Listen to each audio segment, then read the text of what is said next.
Hi ಎಲ್ರಿಗೂ ನಮಸ್ಕಾರ. ನಾನು ನಿಮ್ಮ Nayana Siddesh. Welcome back to my YouTube channel. ಎಲ್ಲರೂ ಹೇಗಿದ್ದೀರಾ? ನಾವು ತುಂಬ ಚೆನ್ನಾಗಿದ್ದೀವಿ. ನೀವು ಚೆನ್ನಾಗಿದ್ದೀರಾ ಅಂತ ಭಾವಿಸ್ತೀನಿ. ಯಾರೆಲ್ಲ ಫಸ್ಟ್ ಟೈಮ್ ವೀಡಿಯೋ ನೋಡ್ತಾ ಇದ್ದೀರಾ ದಯವಿಟ್ಟು ಸಬ್ಸ್ಕ್ರೈಬ್ ಮಾಡಿ, ಶೇರ್ ಮಾಡಿ, ಕಮೆಂಟ್ ಮಾಡಿ, ಲೈಕ್ ಮಾಡಿ.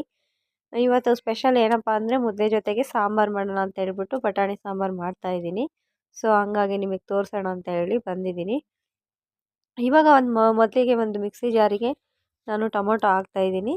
ಇದು ಡಿಫ್ರೆಂಟ್ ಸ್ಟೈಲಲ್ಲಿ ಮಾಡ್ತಾ ಇರೋದು ನಿಮಗೆ ತೋರಿಸ್ತಾ ಇದ್ದೀನಿ. ಮತ್ತು ಒಂದು ಒಳಕೆ ಕಾಯಿ ತುರಿ ಹಾಕ್ತಾಯಿದ್ದೀನಿ. ನೋಡಿ, ಮತ್ತು ಸ್ವಲ್ಪ ಕೊತ್ತಂಬರಿ ಸೊಪ್ಪು ಹಾಕ್ತಾಯಿದ್ದೀನಿ. ನಾನು ಹಾಕ್ತಿದ್ರೆ ನನ್ನ ಮಗಳು ತೆಗ್ದಾಕ್ತಿದ್ಲು, ಮತ್ತು ನಾನು ಇಸ್ಕೊಂಡು ಹಾಕ್ತಾಯಿದ್ದೆ. ಸ್ವಲ್ಪ ಕೊತ್ತಂಬರಿ ಸೊಪ್ಪು, ಕಾಯಿ ಮತ್ತು ಈರುಳ್ಳಿ ಮತ್ತು ಬೆಳ್ಳುಳ್ಳಿ. ನೆಕ್ಸ್ಟು ನೋಡಿ ಏನೇನು ಹಾಕಿದ್ದೀನಿ ಅಂದರೆ ಟೊಮೊಟೊ, ಕಾಯಿ, ಈರುಳ್ಳಿ, ಬೆಳ್ಳುಳ್ಳಿ ಮತ್ತು ಸ್ವಲ್ಪ ಕೊತ್ತಂಬರಿ ಸೊಪ್ಪು, ಒಂದು 2 ಸ್ಪೂನ್ ಆಗೋವಷ್ಟು ನಾನು ಮನೇಲೇ ಹಾಕಿರ್ತಾರಲ್ಲ ಸಾಂಬಾರು ಪುಡಿ ಅದನ್ನು ಹಾಕ್ತಾಯಿದ್ದೀನಿ. ನೆಕ್ಸ್ಟು ಒಂದು ಸ್ಪೂನ್ ಆಗೋವಷ್ಟು ಖಾರದ ಪುಡಿ ಹಾಕ್ತಾಯಿದ್ದೀನಿ. ಅದು ತುಂಬ ಸ್ಟ್ರಾಂಗ್ ಇದೆ, ಸೊ ಅದಕ್ಕೆ ನಾನು ಅದನ್ನು ರುಬ್ಕೊಂಬಂದಿದ್ದೀನಿ. ನೆಕ್ಸ್ಟ್ ಇವಾಗ ಒಂದು ಪಾತ್ರೆಗೆ ನಾನು ಎಣ್ಣೆ ಹಾಕ್ತಾಯಿದ್ದೀನಿ. ಎಣ್ಣೆ ಹಾಕಿ ಸ್ವಲ್ಪ ನಾನು ಇದಕ್ಕೇ ಸಾಸಿವೆ ಹಾಕ್ತಾಯಿದ್ದೀನಿ. ಈ ರೀತಿ ಮಾಡೋದ್ರಿಂದ ತುಂಬ ಚೆನ್ನಾಗಿರುತ್ತೆ. ನೆಕ್ಸ್ಟ್ ಸಾಸಿವೆ ಹಾಕಿ ಕರಿಬೇವು ಸೊಪ್ಪು ಹಾಕ್ತಾಯಿದ್ದೀನಿ.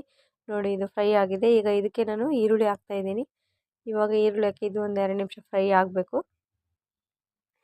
ನೋಡಿ, ಇವಾಗ ಈರುಳ್ಳಿ ಫ್ರೈ ಆಗ್ತಾಯಿದೆ. ನೆಕ್ಸ್ಟ್ ನಾನು ಇದಕ್ಕೆ ಟೊಮೊಟೊ ಹಾಕ್ತೀನಿ. ಇದು ಬೇರೆ ರೀತಿ ಹೇಳಿದ್ನಲ್ಲ, ಈ ಥರ ಮಾಡಿದ್ರೆ ತುಂಬ ಚೆನ್ನಾಗಿರುತ್ತೆ. ನಾನು ಟೊಮೊಟೊ ಇವಾಗ ಹಚ್ಚಿಟ್ಕೊಂಡಿದ್ದು ಒಂದು 2 ಟೊಮೊಟೊನ ನಾನು ಇದಕ್ಕೆ ಹಾಕ್ತಾಯಿದ್ದೀನಿ. ಇದು ಟೇಸ್ಟ್ ತುಂಬ ಚೆನ್ನಾಗಿರುತ್ತೆ ಮುದ್ದೆಗೆ ಅಥವಾ ಬಿಸಿ ಅನ್ನಕ್ಕೆ ಚೆನ್ನಾಗಿರುತ್ತೆ. ನೋಡಿ, ಇವಾಗ ನಾನು ಟೊಮೊಟೊ ಹಾಕಿದ್ದೀನಿ. ಟೊಮೊಟೊ ಹಾಕಿ ಇವಾಗ ಅದು ಫ್ರೈ ಆದ ನಂತರ ನಾನು ಮಿಕ್ಸಿ ಮಾಡಿದ್ದಲ್ಲ ರುಬ್ಬಿರೋ ಮಿಶ್ರಣನ ನಾನು ಇದಕ್ಕೆ ಹಾಕ್ತಾಯಿದ್ದೀನಿ. ಇವಾಗ ಇದು ಸ್ವಲ್ಪ ಎಣ್ಣೆಲೇ ಸ್ವಲ್ಪ ಫ್ರೈ ಆಗಬೇಕು. ಇವಾಗ ಇದು ಕುದೀತಾ ಇರುತ್ತೆ. ನಾನು ನೀರು ಸೇರಿಸ್ತಾ ಇದ್ದೀನಿ. ನಮಗೆ ಎಷ್ಟು ಪ್ರಮಾಣದಲ್ಲಿ ನೀರು ಬೇಕೋ ಅಷ್ಟು ನಾನು ನೀರು ಹಾಕ್ತಾಯಿದ್ದೀನಿ ಇದಕ್ಕೆ. ನೋಡಿ, ಇದು ನೀರು ಹಾಕಿದ್ದೀನಿ. ಇವಾಗ ಈ ರೀತಿ ಟೇಸ್ಟು ಚೆನ್ನಾಗಿರುತ್ತೆ. ಮೊನ್ನೆ ಎಲ್ಲ ತೋರಿಸಿದ್ದು ಅದು ಗ್ರೇವಿ ಒಂದು, ಇನ್ನೊಂದು ಚಪಾತಿಗೆ ಪಲ್ಯ ಟೈಪ್ ಮಾಡಿದ್ದು. ಇದು ಸಾಂಬಾರು. ದಯವಿಟ್ಟು ಕನ್ಫ್ಯೂಸ್ ಆಗಬೇಡಿ, ವಿಡಿಯೋನ ನೋಡಿ ದಯವಿಟ್ಟು ಸಪೋರ್ಟ್ ಮಾಡಿ. ನೋಡಿ, ಇದು ಯಾವ ರೀತಿ ಕಾಣಿಸ್ತಿದೆ. ನಾನು ಇದಕ್ಕೆ 1-2 ಆಲೂಗೆಡ್ಡೆ ಮತ್ತು ನಾವು ಬಟಾಣಿ ಹಾಕ್ತಾಯಿದ್ದೀನಿ.